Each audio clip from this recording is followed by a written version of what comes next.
Dear racing fans, we've been waiting for you.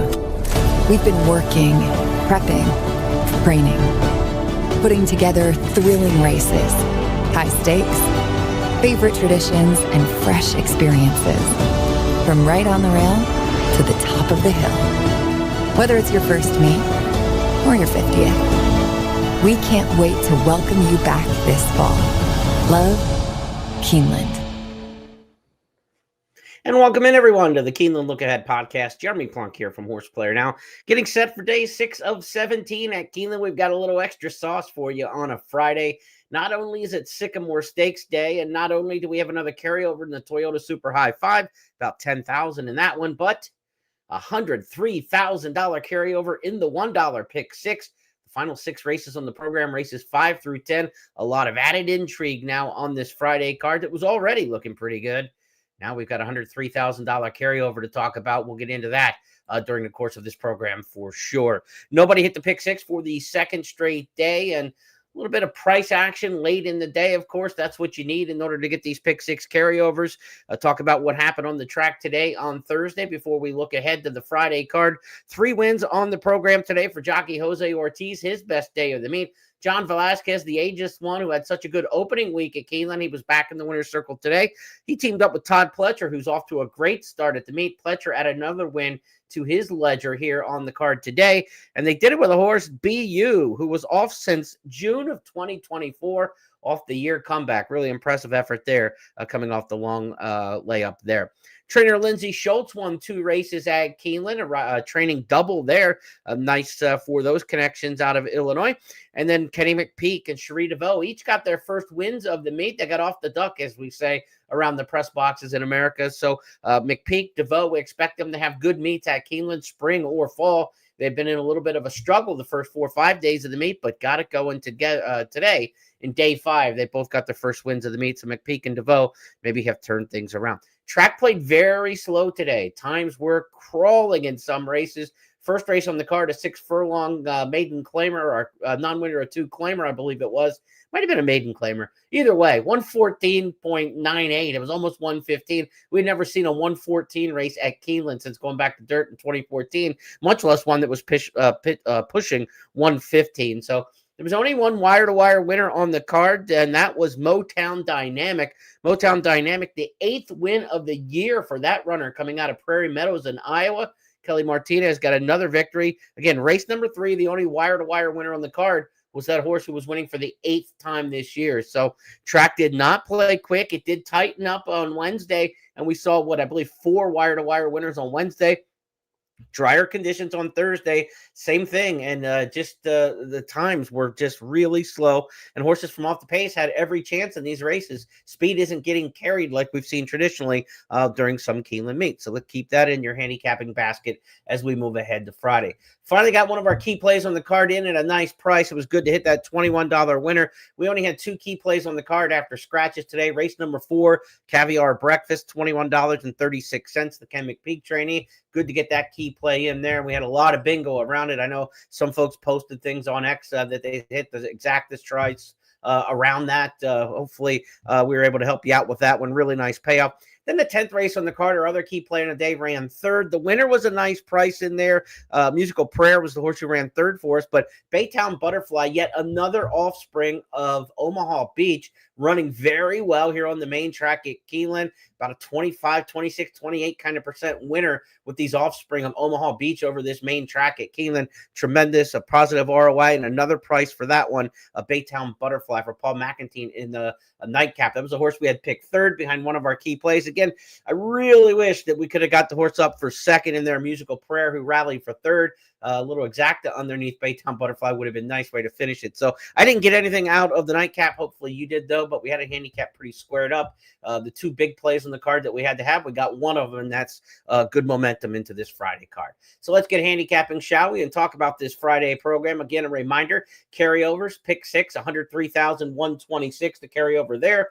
And as the Super High 5 will wrap things up in the 10th and final race on the card, $10,548. Here's a snapshot of the card and how the races will line up on a 10-race program at Keeneland. No overlaps in the multi-race wagers when you talk pick fives and pick fours. Early pick five will be races 1 through 5. Early pick four, the 2nd through 5th. We got our first key play in race number 3. You see them in orange on the screen. Races 3, 6, and 8 are the key plays on the program for me. We start the pick 6 with that big carryover in race number 5. Again, 103,000 begins in race number 5. Late pick 5 will get underway in the 6th. The late pick 4 in the 7th. Feature on the program is the Sycamore Stakes. Turf marathoners in this one. Sycamore going 1.5 miles on the grass. Graded stakes company there.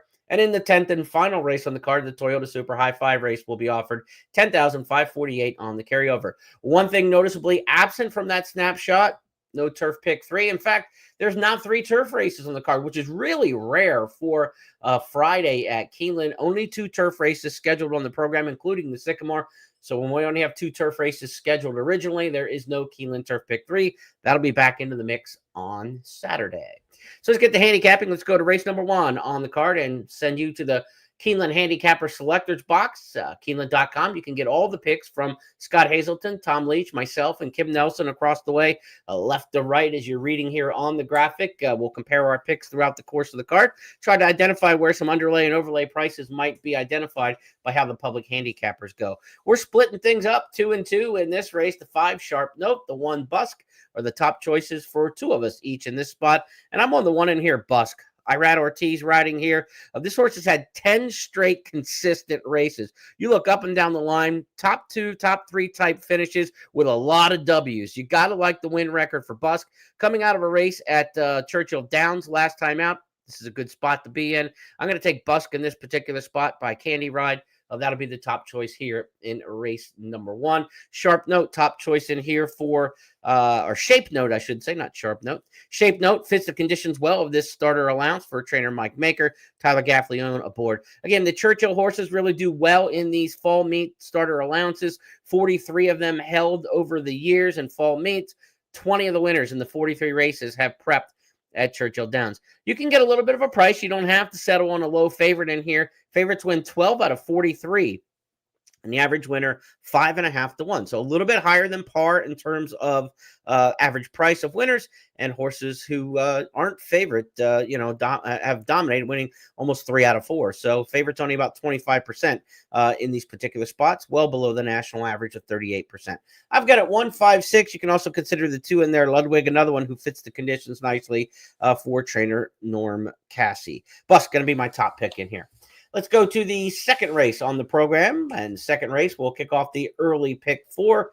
Early pick 4 here is the opener. It's a non-winners of 2 lifetime claimer, $40,000 level. You know, I like to look for horses who have maybe the best career victory in a non-winners of 2 lifetime. All the horses have 1 career victory. Who's got the best record on their resume sometimes can be a good handicapping help. Let's go to that second race selectors box and see who we take across the way.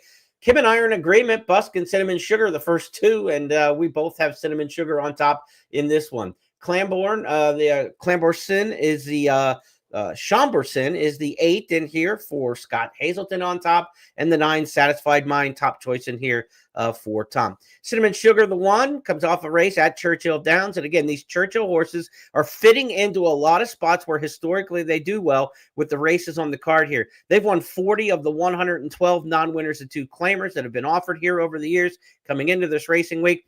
Second best is Ellis with 12, Horseshoe Indianapolis with 10. So Churchill Downs horses really dominate these kind of races. You've got the 1 Cinnamon Sugar, the 4 Magic Seeker, the 2 in this race coming out of races at Churchill Downs. That's the way I'm going to lean in this particular spot. Cinnamon Sugar ridden by Jose Ortiz, who won 3 today. Made these picks before today's racing. So glad to see Jose riding well, obviously. 9-2 there on the John Hancock trainee. Hancock doesn't win a ton of races at Keeneland. He gets a reputation for winning some 2-year-old races in the spring every once in a while. I wouldn't want to take too short of a price in here. I think this is a race where you can get some little bit of depth. Ashkenazi, the 5, is certainly playable in here. Eddie Keneally does really well with his non-winners of 2 lifetime claimers. He's got 5 such wins in these kind of races over the course of past fall meets. Ashkenazi comes in from Presque Isle, Horseshoe Indy.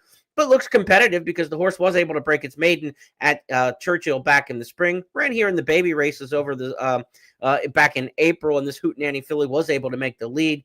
Now she comes back here in the fall. I don't know if she can get the distance. That's the question for me. She might be a little bit short of lasting at 6 furlongs, but Ashkenazi certainly one to consider in here. 1, 5, 9, and 4 are all horses I thought had a shot.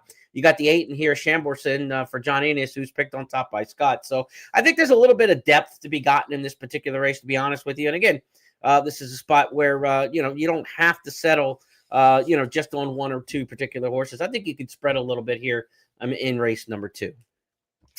We've got a play of the day coming up in race number 3, and that's what gives us a little bit of liberty to spread our wings a bit in that second race, because in race number 3, I really like the 8 in here, Beautiful Mackenzie. This is the first-time starter for trainer Eddie Keneally, for Eddie Keneally.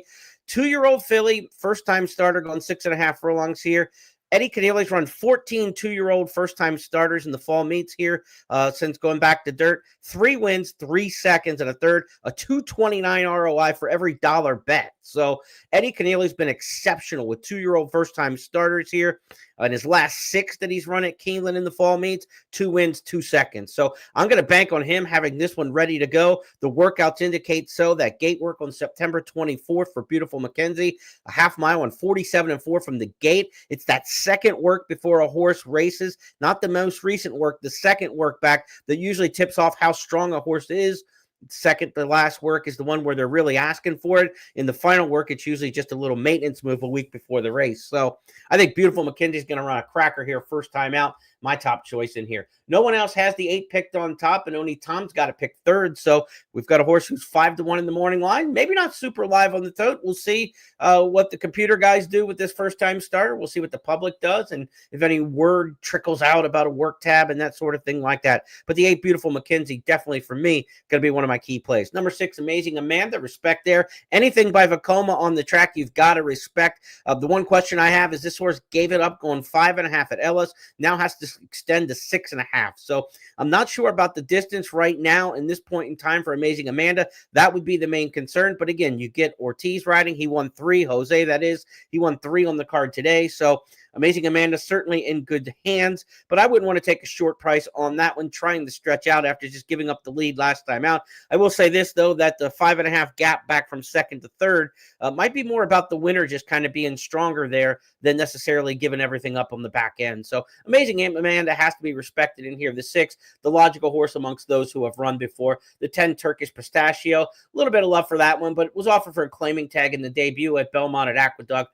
For trainer Carlos David, a Florida-based trainer, one that he brought north to run at Monmouth. They didn't go to Monmouth. They went for more money up at Aqueduct to run there. They're going for a money spot here again before they probably ship back to Florida. But I would think that you can get 8-6 in here and feel really good about it. I wouldn't go any deeper in that in this particular spot. And if you want to single Beautiful Mackenzie, you're not going to get any argument from me. Certainly, you can't tell in terms of betting a multi-race wager, pick 3 or pick 4, pick 5 on how this horse looks pre-race. But if you get a look at Beautiful Mackenzie and you like the way she's looking in the paddock and how she's warming up, I'd be all in on this one. Race number 3, one of my key plays of the day.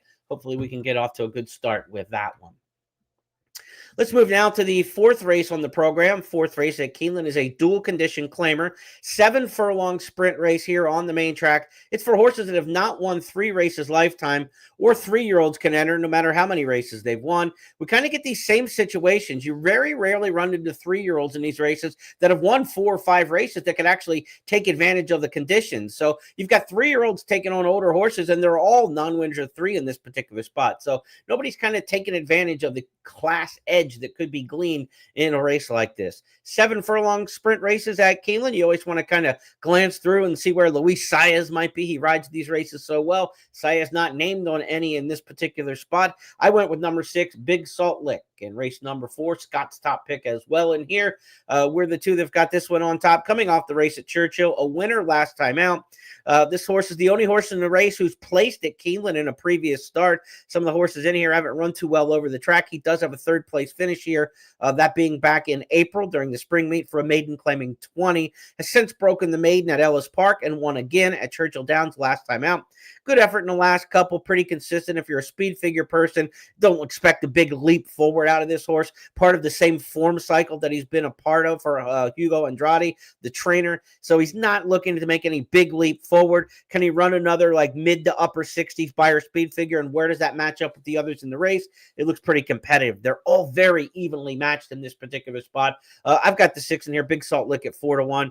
He likes to win races lately, winning 2 of the last 3. And again, has a decent race over the track. And when all things are pretty equal in a handicapping chore at Keeneland, affinity for the track or pedigree for the track are often the big tiebreaker that I go with. So I'll take the 6 on top in here. Number 3, Noble Gentleman, also comes off a win at Churchill, makes the natural step up in class from non-winners of 2 to non-winners of 3. The tough bullet you got to bite with that one was it was a 28th career start to finally get the second win. Well, this one wheel right back and win again.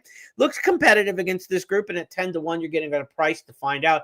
I think this is a race where you got to kind of spread your wings a little bit in this spot. I've got it 6, 3, and 2. I wouldn't hammer down too heavily on any particular combination in here, and especially look at like a horse like 2 Truly Legit, 5-2 in the morning line, coming out a mile to 16th races, trying to cut back. We've had 16 of these races for the dual condition claimers going 7/8 of a mile in the past. Favorites have won 8 of 16. Churchill preppers have won 8 of 16. So those are 2 good trends. 13 of the winners were 4-1 or less. So big bombs, not necessarily the way to look in these races. 8 of the winners in 13 races added some distance. We've had 5 of the winners in the 16 races. 8 of the 16 added some distance off their last prep. 5 stayed the same. So only 3 were cutting back in distance to win at this class level and trip.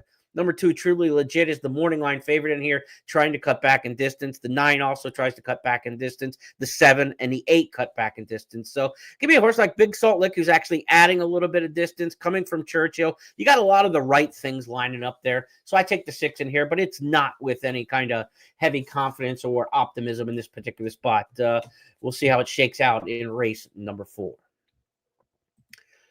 We get going in the 5th race here as we check back in halfway through this card. Race number 5 is going to start the pick 6. Again, $103,000 carryover in the pick 6. $1 minimum wager. Those jackpot provisions here at Keeneland. You don't need to be a single ticket holder. When I say a jackpot provision, there are jackpot wagers where they only pay out the whole amount if only one ticket has the main combination. That's not the way it's played at Keeneland. If you hit the pick 6, you're going to take it down and share the pool with everybody else who has it. And if you're the only person who has it, you're going to take down the whole pool. With $103,000 carryover, probably a factor of 3, maybe 4 bet into this. I would assume that we're going to get $400,000 in new money. Maybe $250 to $350 is probably more realistic, but that new money will go into the pool. The money who's already in the pool at $103,000 in the carryover is what we like to call dead money in gambling. It can't beat you. So even if you're not normally a pick 6 player, this is the time to do it if you are going to play a pick 6 when there's a large carryover like this, because again,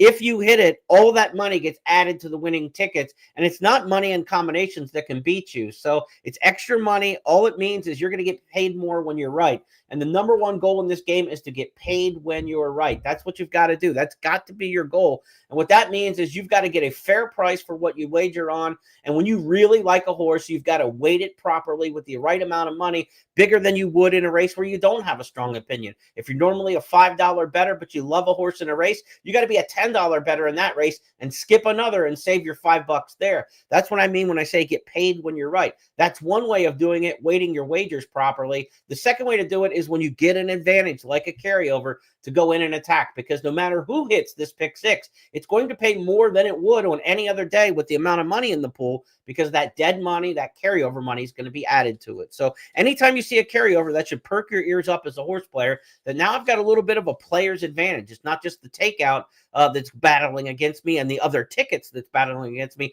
I get something with a little wind at my back with a carryover that's going to help the payoff. So let's go to race number 5 and get handicapping on this pick 6 sequence. Hopefully we can help you take it down. Pick 6 will be on races 5 through 10. $103,000 carryover, as we said. Let's go to the 5th race and check out the picks across the way. Number 5, Hurricane Debbie. Number 10, Promises to Dance. And number 7, Antique Silver. All get top picks in here from one of the handicappers. Both Tom and I are going with number 10, Promises to Dance in this spot. That's a third choice for both Scott and for Kim. Promises to Dance for trainer David Jacobson. He had a winner on the card earlier today that ran a hole in the wind. Sometimes these Jacobson horses show up at Keeneland and just run a magnificent race. We saw one today that was fresh off the claim, a horse that was claimed off of Brad Cox. This is a horse who's made a couple starts now since coming to Jacobs Barn from the Texas, Oklahoma-based stable of Austin Gustafson. 2 starts in Kentucky. Each one improved a little bit off the previous. Promises to Dance, top choice in here, 3-1. Tyler Gaffleone riding for Jacobson in this particular spot. I'll take the 10 on top in here, but I don't think this is a dead set single because Jacobson also has the 7 in here. Antique Silver coming off a good race at Churchill Downs, showing speed for 40,000, now dropping for 16. And you say, well, my goodness, why would you bet a horse dropping from 40,000 to 16? There must be a big problem here. It's a fire sale. They're trying to get the horse claimed. They might be trying to get the horse claimed, but the purse race for 16,000 is $51,000 in here. So this is a horse making a class drop for sure, but this is a very lucrative opportunity. If you get this horse claimed for 16,000, you win the purse, and the winner's share of this race is about 30 grand. This could be like a $45,000 payday on Antique Silver. And you look at the earnings for the year, 25,000. You can almost double the horse's year's earnings by getting claimed and win this race. So I think Antique Silver is not in here to just get claimed and be sold, but also in with a real chance to win. 10, 7, 5, and 3 are all horses I think have a chance here in race number 5 to start off this carryover pick 6. I've got him pick 10, 7, 5. And again, Kim's got the 7 on top. That's the second choice. Hurricane Debbie, the 5 is Scott's top choice. So as you see, 10, 7, 5, there's a lot of congruence there. In fact, if you look top 3, just noticing that now, we're all on some combination of 5, 7, and 10. Also, the 3, Samarita at 20-1, a horse who's run a decent race over the track that you can see in the past performances. But if you go back farther, a 2-time winner over this track. And Samarita likes to win races. 14-time winner from 41 starts. I know the recent form isn't great, but could you wake up coming back to Keeneland?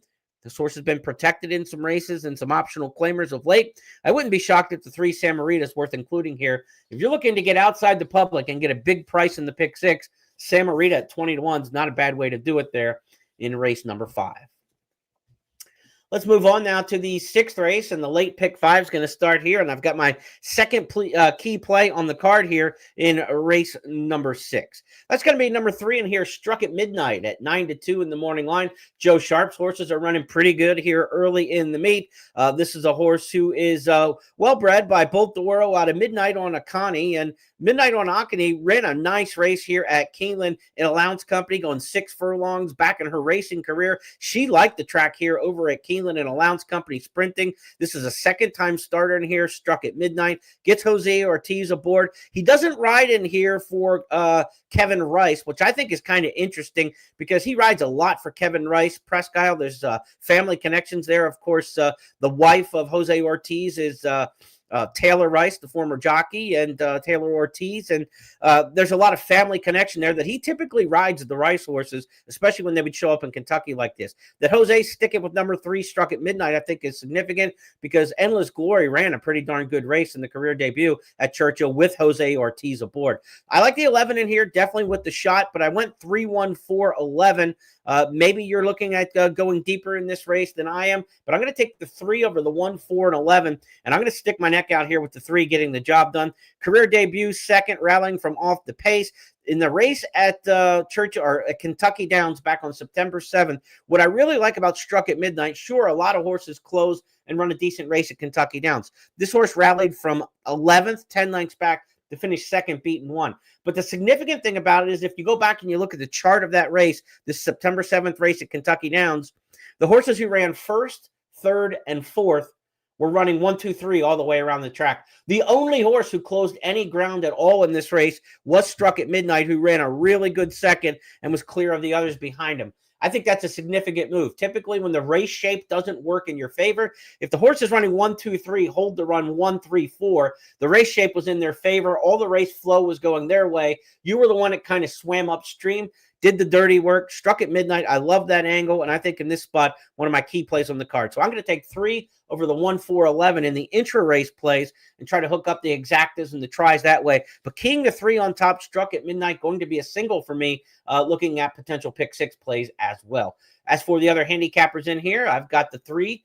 Struck at midnight. Kim's also got the 3, the 4 Justice Edition, and the 11 Endless Glory. Other top picks in here for the other handicappers. Like I said, I've got 3 over the 1-4-11, and when you look across the way, there's some decent agreement amongst the 4-11 as the other horses to use in here with the 3. But give me the 3, struck at midnight, second key play on the card.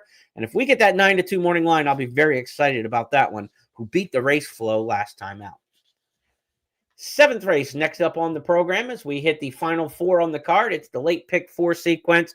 First level allowance here at 1 3/16. We go a little bit longer on the turf than what some of these horses are typically been running, 1/16 types. But you do get the horses from Kentucky Downs coming in here that have run farther on a lot of instances. 1 5/16, a rather common distance at Kentucky Downs. So the Kentucky Downs horses you always want to give a little consideration to in these particular spots.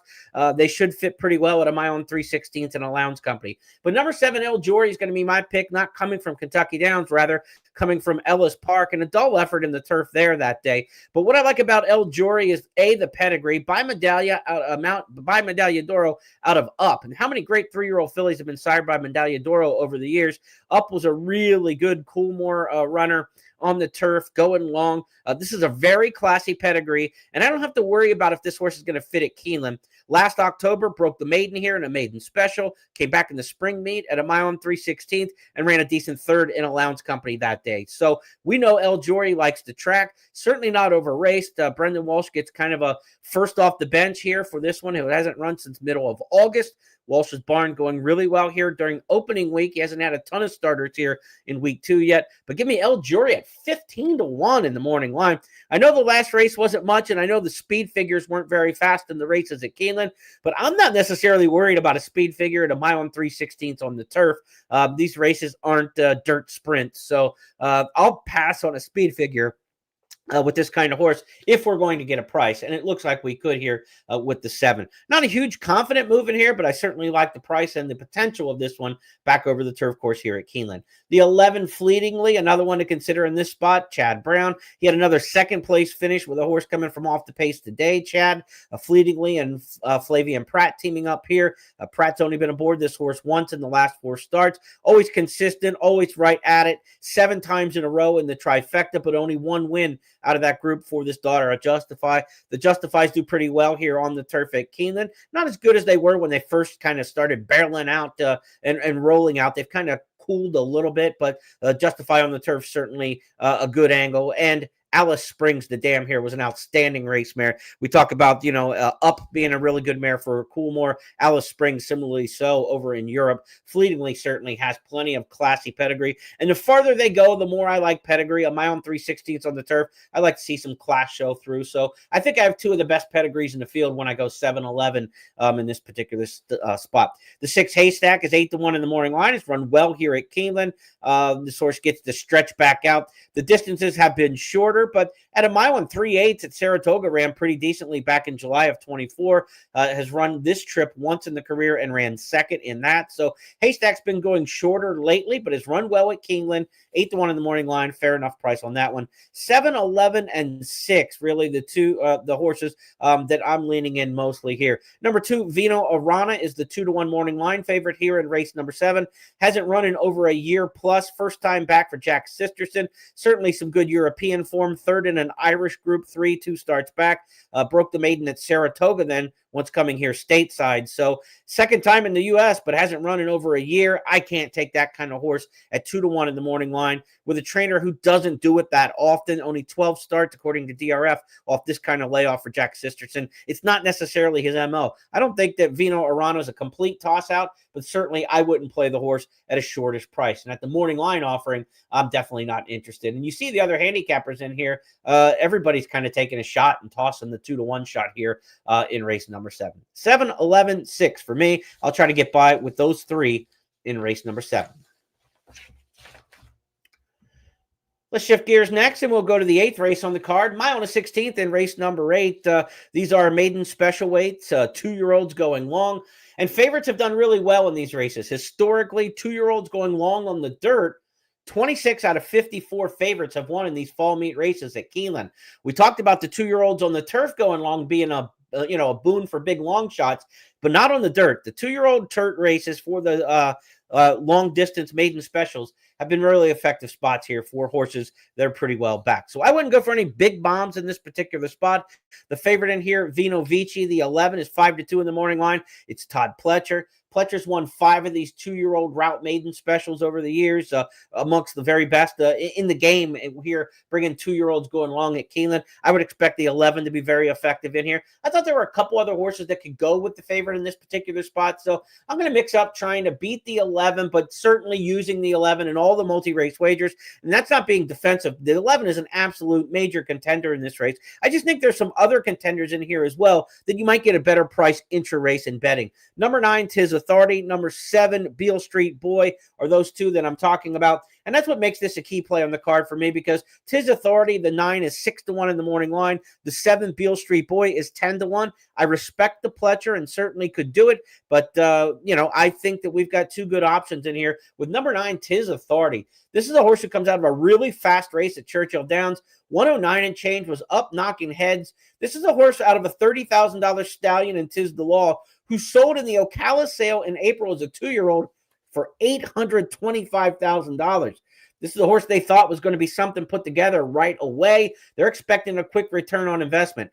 Good debut at Churchill Downs in a very fast race in which the top horse kind of drew away from them late, but this horse didn't completely buckle and held for a decent 4th. It'll be a slower pace around 2 turns, and I think this horse has a ton of talent. You got Curlin on the dam side. I don't think stamina is going to be an issue. They went sprint fast in that race at Churchill. This will be route fast, and it'll be a little different.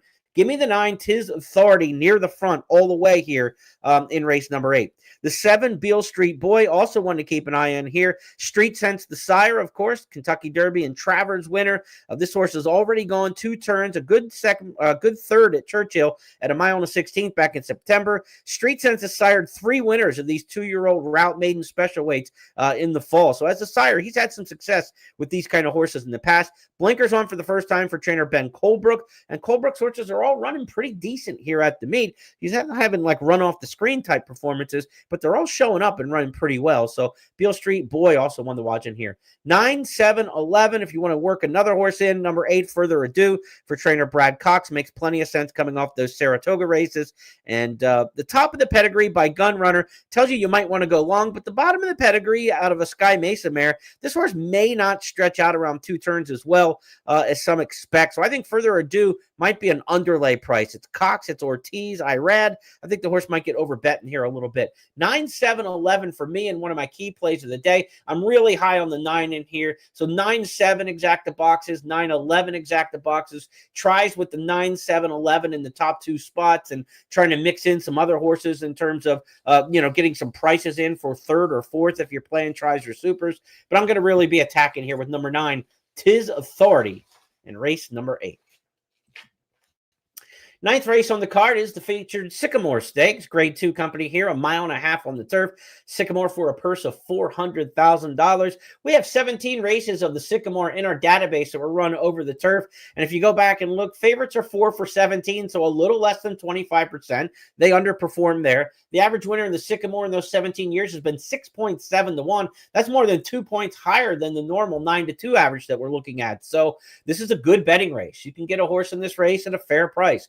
The average winner of this race is 7 1/4 lengths back after the first half mile. Deep closers have had their way. None of the 17 winners were the leader after the opening half mile. So don't look for a horse to try to take this race coast to coast. As far as where they prepped in those 17 races, they come from a lot of different places. Slight edge maybe to Kentucky Downs with 5 winners. New York has produced 3 of those, and then a whole lot of tracks have produced 1 or 2 winners. So no real edge or lean when it comes to where the horses come from to be successful in the Sycamore Stakes. One thing about it, though, of the 17 winners, 13 of them raced last time at a mile and an eighth or farther in their prep race. So a horse like Mercante trying to stretch out from a mile, a horse like Ohana Honor, the 10, trying to stretch out from a mile 70. Those are the two in this race that are trying to buck that trend. Again, 13 of the 17 winners prepped at least a mile and an eighth last time. I went with number 11 in here, Anglophile, who ran third in the Elkhorn Stakes back here in the spring meet. A bad effort last time at Kentucky Downs against the field that was awfully strong that day in the Grade 2 Kentucky Turf Cup, was sent away at 33-1. I think some of the previous races kind of fit a little bit better with the competition in this race, and Brian Lynch won this race last year via Kentucky Downs with a horse named Highway Robber. He'll try to come back this time via Kentucky Downs with Anglophile, who I think can bounce back a little bit here. And the turf course has a little more firmness to it than we're used to seeing here at Keeneland in the fall. And I think some of that Ellis Park summer form might play pretty well here. And we know the horse liked it in the Elkhorn back in the spring. So Anglophile is my pick here. Not a overwhelmingly confident play, 8-1 in the morning line. It's kind of one of those best horse at the best price scenarios, which is always what you're trying to look for. But sometimes the best horse in the race is, just simply a 2-1 shot that you think can't be beaten. Utah Beach is the morning line favorite at 7-2, very lukewarm morning line favorite. Won the Elkhorn in the spring when Anglophile finished third. Last year was third in this race in the Sycamore. 2 wins and a third in 3 starts. We know Utah Beach likes it here at Keeneland, and like Anglophile, ran a poor race last time out in the Turf Cup at Kentucky Downs. So if you can draw a line through that one and excuse Utah Beach, certainly is a player in here. But 8-1 on Anglophile, 7-2 on Utah Beach. I don't think they're that far apart from each other in ability. So therefore, I'm on the 8-1 over the horse who's 3.5-1. If they were both even on the tote board, I wouldn't have as strong as opinion of going for Anglophile over Utah Beach. So let the tote be your guide in this particular spot, as they say. The 9 Golden Eye is 5-1 for Kenny McPeak. This is another horse coming out of a race at Kentucky Downs, a 2 16th mile Gold Cup there, where he just defaulted to the lead because nobody wanted to go to the front in that spot. This horse will lay off the pace in this race in the Sycamore on Saturday. On Friday, I would expect. In the spring meet here, or in the fall meet last year, October 2024, behind a slow pace, was able to sit 7th and then steadily move up and win that race that day. Golden Eye a factor in here. But I got to be honest, I don't have a strong opinion of anybody in this particular spot. Safe trip home the 2. Top pick in here for Scott, coming off a win in the Colonial Turf Cup for Doug Cowens. Maybe you could look to that one. I think you want to get some coverage in this race. 11, 4, 9, 5, 10. I've got 5 of them that kind of interested me in this particular spot, and that doesn't include the 2 that Scott has in there. So this is a race to get some depth on, right? We liked His Authority earlier. We liked Struck at Midnight in races 6 and 8. In terms of a pick 6, I want coverage in this particular race. And the other reason, like I said, that you want coverage is the average winner of these races is almost 7-1 in the Sycamore Stakes, and favorites are hitting under 25%. So these are the kind of races that historically have demanded that you would want some coverage. I think you want to spread your wings unless you have a great opinion in race number 9, of which I do not. We wrap things up in the 10th race, Toyota Super High 5, 10,548 carryover in this one. I'm going to go to the 1 in here, Atara. This horse was claimed last time out by trainer Linda Rice. She claims a lot of horses in Kentucky to go run in New York, but the claiming rules a lot of times say you've got to run back in Kentucky, or you've got to wait and stay in jail, as they call it, before you ship a horse out of Kentucky to go run on another circuit. A lot of states and a lot of tracks have those jail rules on claiming, so that some barn from out of town doesn't come in, claim a bunch of horses, and then take that horse population and transfer it somewhere else. So Atara's running here because in a starter allowance company is protected in this race, can't be claimed out of this race. You would think that Linda Rice's main objective is to take this horse back to New York in another start, but will be eligible to do so after running back here at Keeneland. This is a good spot for this starter allowance horse. I don't think they're just giving the horse Atara a race because you get Flavian Pratt named to ride. If there was a no-name jockey on this horse off the claim, you'd say, okay, they're running in a protected starter allowance race. She really wants to take this horse back to New York, just kind of get the horse eligible by running here and then head out of town. You don't get Flavian Pratt book the ride at Keeneland just willy-nilly. So I think that means this horse is probably live and looks good on the form in this race. So I'm on the 1 in here, Atara, 3-1 in the morning line to wrap things up. As for the other plays in here and the other handicappers, number 7, Kentucky Smoke Show at 8-1 is a horse who's run, consistently well outside of one race at Oaklawn in the spring.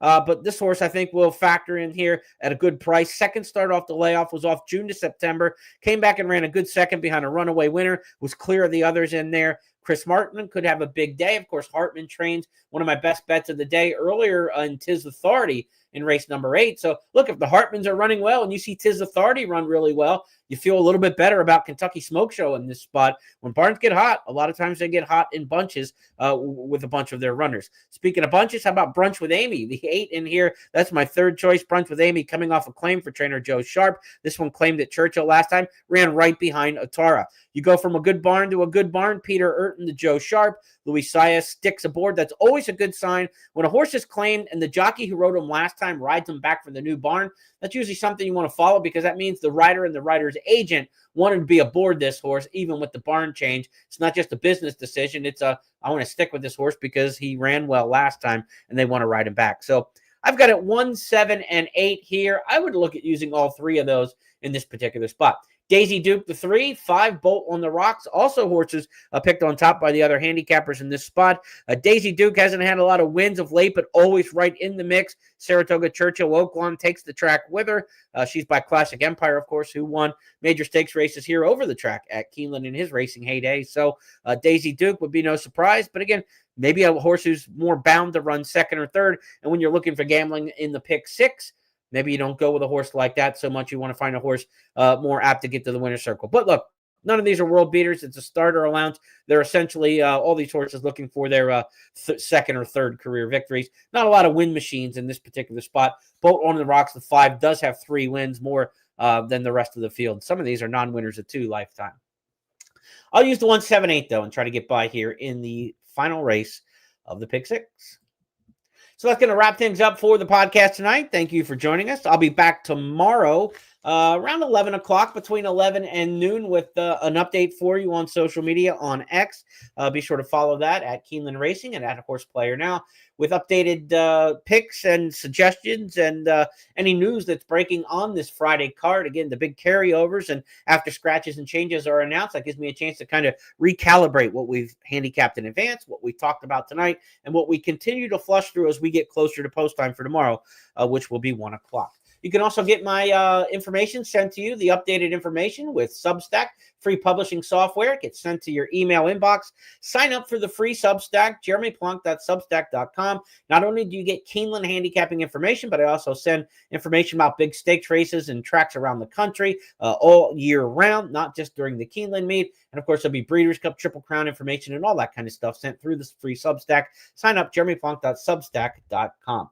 I'll be back tomorrow night on Friday night, 8:30 Eastern, when we preview the Saturday card, which features the Grade 1 Queen Elizabeth II Challenge Cup. We'll handicap that for you tomorrow night. Have a great night, everybody.